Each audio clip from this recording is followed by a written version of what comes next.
நரியும் குதிரை குட்டியும்.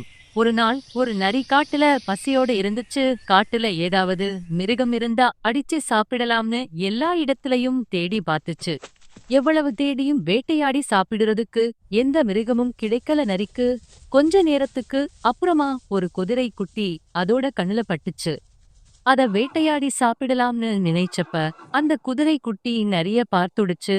ரொம்ப பயந்து போன குதிரை குட்டி கொஞ்சம் யோசிக்க ஆரம்பிச்சுச்சு. அப்பத்தான் அதோட பலமே, அதோட பின்னங்கால்கள் தானே ஞாபகம் வந்துச்சு. எப்படியாவது நரிய தன்னோட பின் பக்கத்துக்கு கொண்டு வந்துட்டா ஒரே எத்து ஏத்தி தப்பிச்சு போயிடலாம்னு முடிவு செஞ்சுச்சு. உடனே நரிக்கிட்ட, எனக்கு ரொம்ப பயமா இருக்கு. நீங்க எப்படினாலும் என்ன அடிச்சு சாப்பிட போறீங்க. அதுக்கு முன்னாடி எனக்கு ஒரு உதவி செய்யுங்கன்னு சொல்லுச்சு.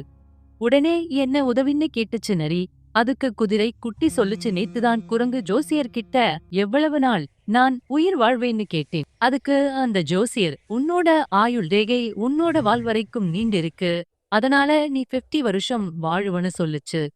ஆனா நான் உங்ககிட்ட மாட்டிக்கிட்டேன். தயவு செஞ்சு என்னோட வால் வரைக்கு என்னோட ஆயுள் ரேகை இருக்கான்னு பார்த்து சொல்லுங்கன்னு சொல்லுச்சு. ஒரு நிமிஷம் யோசிச்ச நரி குதிரை குட்டியோட வால் பக்கத்துல வந்து ரேகை எதுவும் தெரியுதான்னு பார்த்துச்சு. அதுதான் சரியான நேரம்னு நினைச்ச குதிரை குட்டி ஒரே எத்து ஏத்துச்சு. சரியா நரியோட முகத்திலேயே அடி விழுந்ததால நரிக்கு தலை சுத்த ஆரம்பிச்சுடுச்சு. இதுதான் சரியான நேரம்னு வேகமா ஓடி தப்பிவிட்டது குதிரை குட்டி.